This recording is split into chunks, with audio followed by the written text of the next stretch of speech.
د رمضان په لومړۍ شپه باندې دا وظیفه وکئ. انشاءالله العزیز ټول کال به ستاسو رزق دا پراخ وي. بسم الله الرحمن الرحیم. شروع کوم د ډیر زیات بخونکي او د ډیر زیات مهربان رب په نوم باندې. السلام علیکم ورحمت الله وبرکاته. امید در کوم چې تاسو ټول په ټیک ټاک کې الله پاکم خوشاله آباد ساته.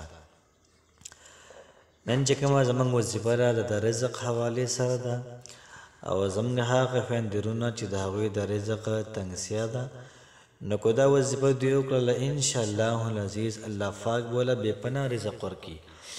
الله پاک به دومره رزق له ورکړي چې پوره کال کې به دوی دا رزق ختم نه کړي. دغه رنګې د چا کو د کاروبار څه مسله وي، د رمضان المبارک په لومړۍ شپه باندې دا وظیفه وکړي، انشاءالله العزیز پورا کال پر انسان بیا مزه کوي.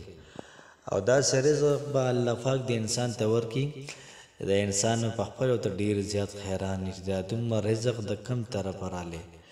دغه رنګې د چا کو رزق تنګسیا وي، نو که دا وظیفه چا د رمضان المبارک په لومړۍ شپه باندې ویله، انشاءالله العزیز الله پاک ول ډیر زیات بهترین رزق دا ول ورکړي.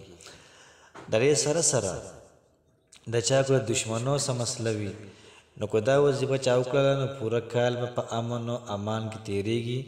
نه به د دوی نه څوک غلا کوي، نه به د دوی سره څوک دشمني کوي. او که دغه رنګې چا سره دشمني ویم، نو الله پاک به دغه دشمني دا په دوستۍ باندې بدله کړي. نو ډېره زیاته بهترینه وظیفه ده، ډېره زیاته اغلا وظیفه ده.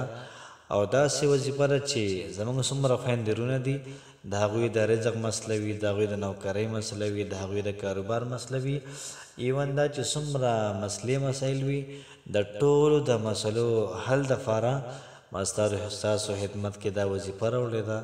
نو په دې باندې عمل وکئ، په خپله هم وکئ، نورو خلکو سره هم شریک کئ. انشاءالله العزیز الله پاک به دومره رزق موږ او تاسو له راکړي چې حیرانه ورته پاتې یو. دغه رنګې فرمایي چې ستاسو کوم درستخان دی دا به الله پاک داسې ډک ساتي پوره کال به ستاسو درستخان دا خالی کېږي نه.